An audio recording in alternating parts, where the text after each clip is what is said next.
ছবি শুধু রং আর রেখার কলাকৃতি নয়, ছবি আমাদের ভাবনা আর মনের অবস্থার অভিব্যক্তি।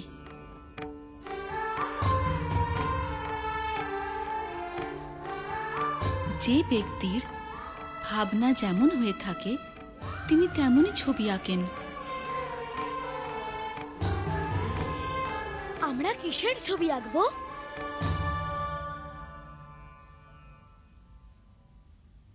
আমরা শিবলিঙ্গের ছবি আঁকবো।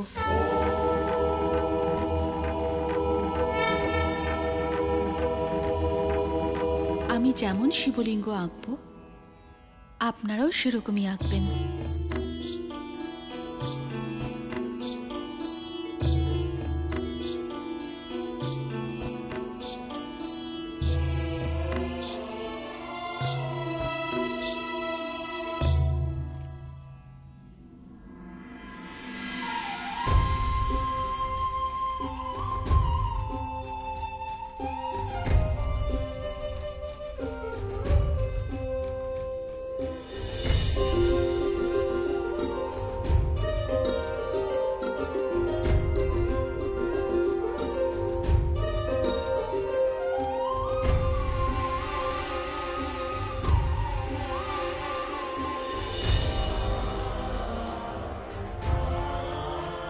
এবার আপনারাও আঁকুন।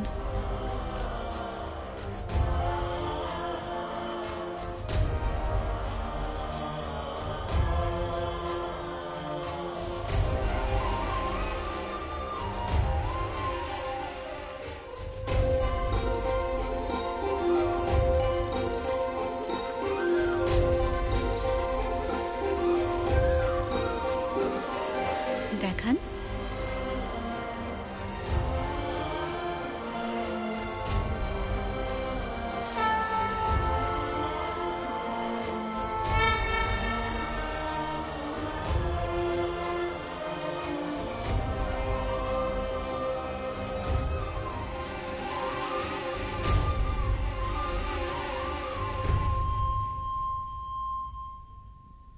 সবাই খুব সুন্দর এঁকেছে।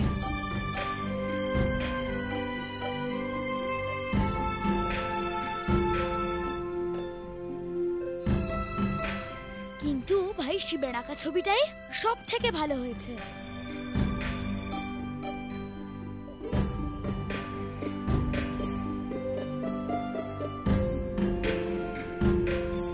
সত্যি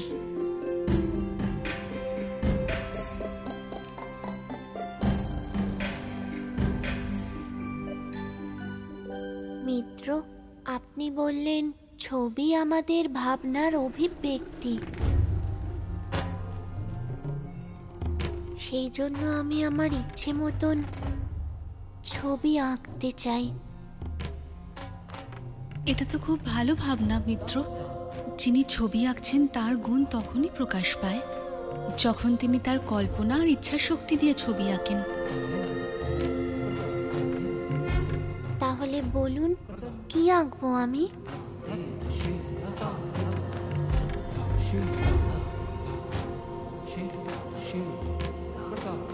মিত্র, আপনি তার ছবি আঁকুন যাকে আপনি এই সম্পূর্ণ ব্রহ্মাণ্ডে সবচেয়ে বেশি ভালোবাসেন।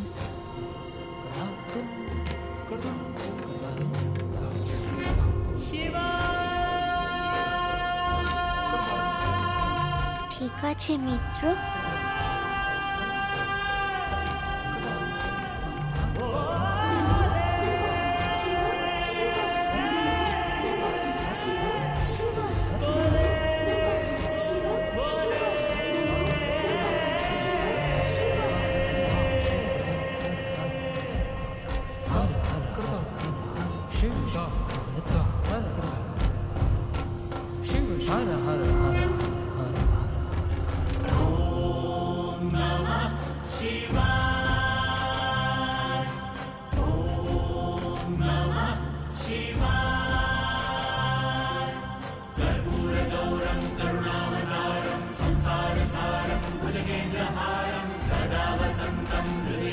এবার এটা প্রমাণ হয়ে যাবে দেবী অনুসূয়া যে মহাদেব নিজের গিরিজাকে সব থেকে বেশি ভালোবাসেন।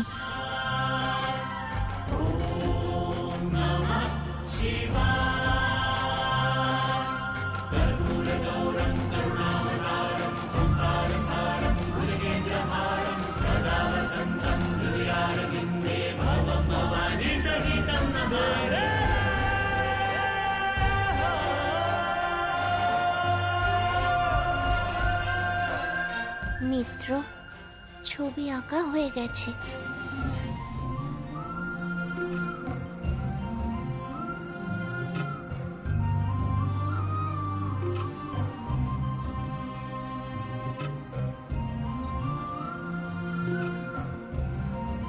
দেখান মিত্র।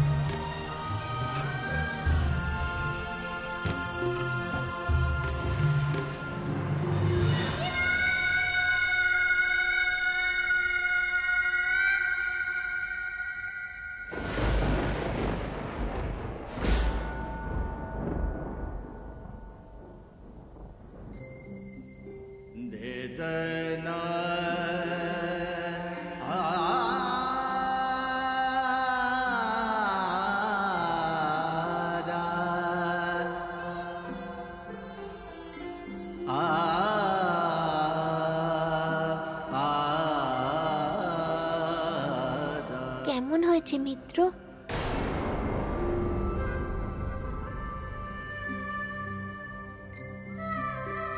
ওনাকে কেন, আমায় জিজ্ঞেস করো। খুব সুন্দর হয়েছে।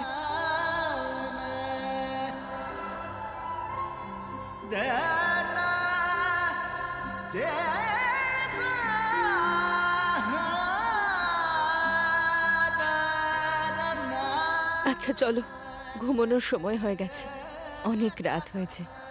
কাল সকালে অধ্যয়নও তো করতে হবে।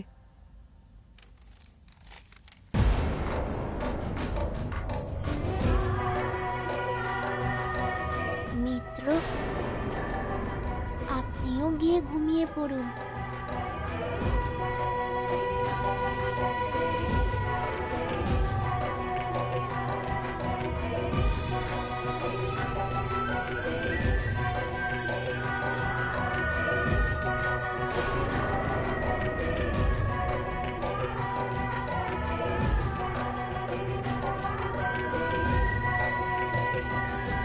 দেবী পার্বতী, আশা করি যে আপনার ভ্রম দূর হয়ে গিয়েছে। আজকের এই ঘটনা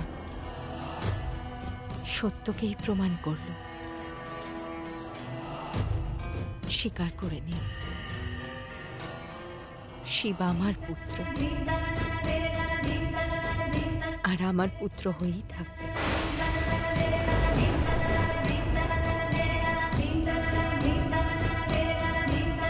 সেই জন্য দয়া করে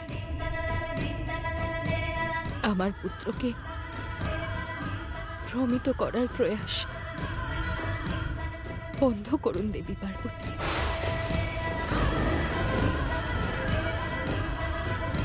স্বীকার করে নিন দেবী পার্বতী, এই সব কিছু যা কিছু ঘটছে শিবের ইচ্ছেতেই ঘটছে।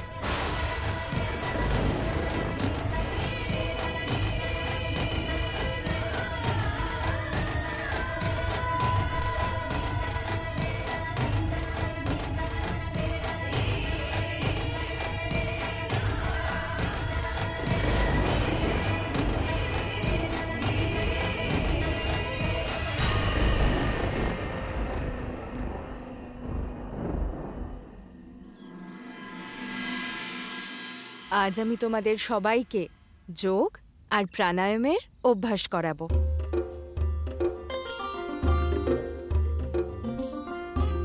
যা সুস্থ জীবনের জন্য খুব গুরুত্বপূর্ণ।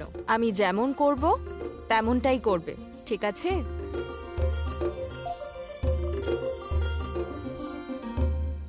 দেবী, আজকে আমার সঙ্গেই তোমাকে গুরুকুলে যেতে হবে।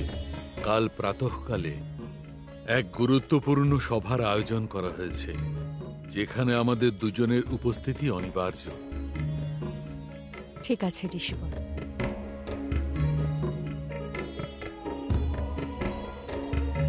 আমি ফিরে এসে অভ্যাস করাচ্ছি, কিন্তু ততক্ষণে যোগের উপকারিতা সম্পর্কে 10টি শ্লোক লিখে রাখবে আর তারপরেই খেলতে যাবে, ঠিক আছে?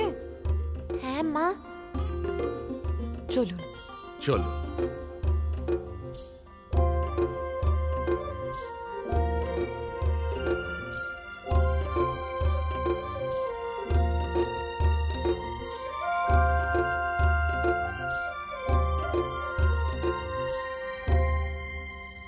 মিত্র, কি হয়েছে মূর্খ? মা যা অভ্যাস করতে বলেছেন তা শেষ করো। শেষ করতে তো চাইছি, কিন্তু করতে পারছি না মিত্র। মনোযোগ দাও মূর্খ। করছি। আমার মাথায় শুধু খেলার কথাই ফিরে ফিরে আসছে। চলো খেলতে যাবে? না মূর্খ, খেলা করলে মায়ের আদেশ অবহেলা করা হবে। কিছুক্ষণ খেলবো। না মূর্খ, একদম না। আমি বুঝে গিয়েছি, আমার কথা কেউ শোনে না।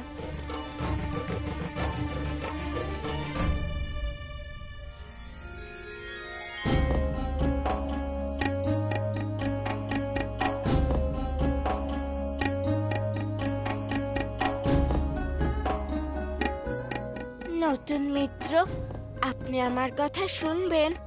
হ্যাঁ মোড়ো, বলো। আমার সঙ্গে আপনি খেলবেন? অবশ্যই খেলবো। এটা তো অধ্যয়নের সময়, তাই না? আগে অধ্যয়ন করে নাও, তারপর নিশ্চয়ই খেলবো। অধ্যয়ন করার জন্যই তো খেলতে বলছি, কারণ আমার খুব খেলতে ইচ্ছে করছে। আমার মনে হয় আমি খেললে আমার অধ্যয়নে মনোযোগ বাড়বে। এরা খেলবে না আমার সঙ্গে, তাই আপনাকে বলছি, আসুন না আমার সঙ্গে একটু খেলুন।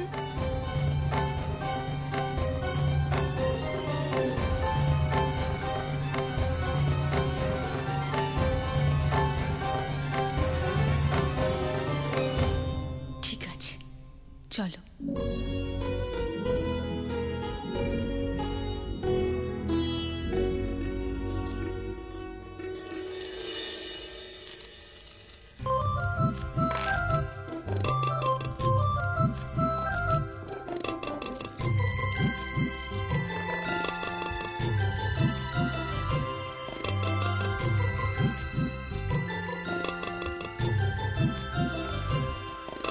নাও, আমি তো আবার জিতে গেছি মোড়ো।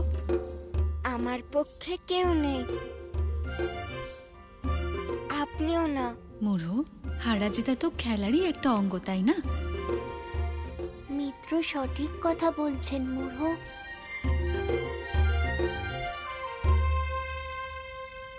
তুমি কিছু বলো না শিব, আমি বুঝে গেছি যে তুমি আমার মিত্র নও।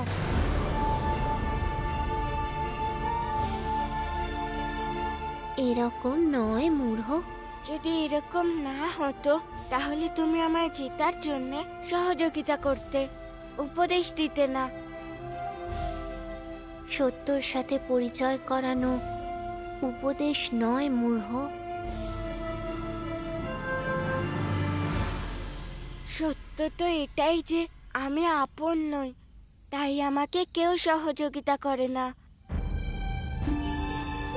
আর যখন তুমি আমার সঙ্গে মিত্রতা রাখতে চাওই না, তখন বলেছিলে কেন যে যার কেউ নেই তার তুমি আছো? কারণ তুমি আমার মিত্র, আর সর্বদা আমার মিত্রই থাকবে। সম্পর্কের বন্ধন বারবার তৈরি হয় না মূর্খ। একবার যে বন্ধন তৈরি হয় তা চিরকালের জন্য তৈরি হয়। পবিত্র আর নিঃস্বার্থ সম্পর্কের এই তো আসল পরিচয়।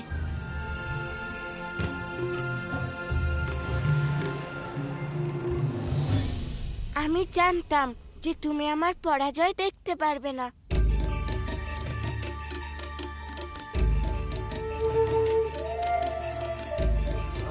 এবার পরাজয়ের জন্য প্রস্তুত হন নতুন মিত্র। আমার মিত্র আসছে আমার পক্ষে খেলার জন্যে।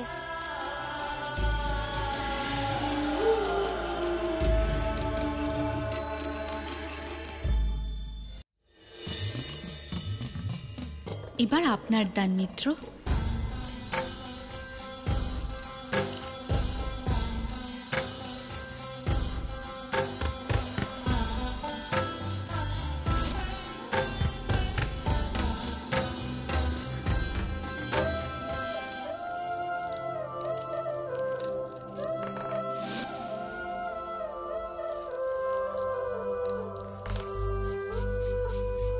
আমার মিত্র শিব জিতে গেছে। নতুন মিত্র, আপনি হেরে গেছেন। আপনার কাছে হেরে যেতে আমার সেদিনও ভালো লাগতো, আর আজও ভালো লাগছে। যেভাবে আপনি মহাদেবীর স্বভাবকে আপন করে নিয়েছেন, সেইভাবেই ওনার স্বরূপকেও আপন করে নিন মিত্র।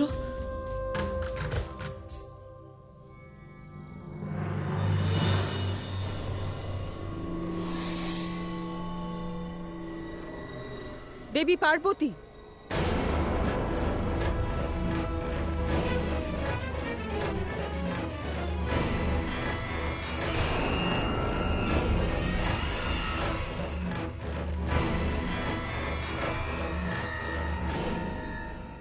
কার অনুমতি নিয়ে আপনি আমার পুত্রদের সাথে খেলা করছেন?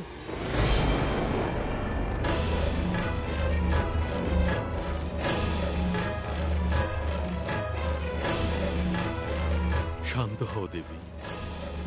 আপনি আমাকে বলছেন ঋষিবর, যে দোষ করেছে তাকে কিচ্ছু বলছেন না?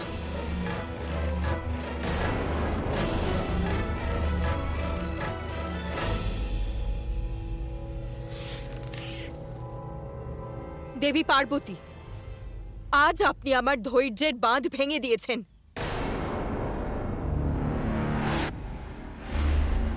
আমার গৃহের নিয়ম, আমার সন্তানদের দেওয়া সংস্কারকে আপনি নষ্ট করে দিয়েছেন।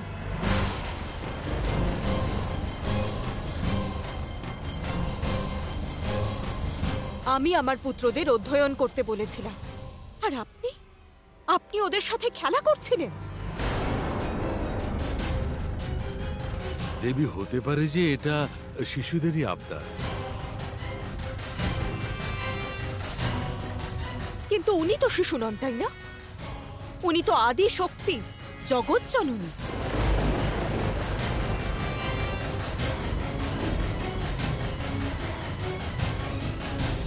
দেবী পার্বতী, আপনি তো জানেন তাই না, এই বয়সটা শিশুদের জন্য মাটির তালের মতো হয়। তাকে যেমন আকার দেওয়া হয় সে তেমন আকার ধারণ করে।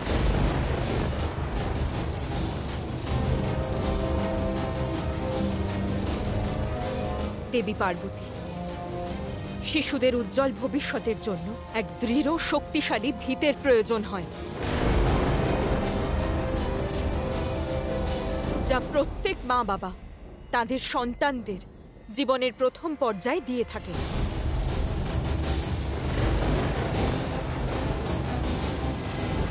আর তার উপর ভিত্তি করে সন্তান ভবিষ্যতে যোগ্য নাগরিক হয়ে ওঠে। আর আমার বিশ্বাস, এটুকু তো আপনি নিশ্চয়ই জানেন। সেই জন্য আজ আপনি যা করেছেন, তারপরে এই গৃহে থাকার অধিকার আপনি হারিয়েছেন।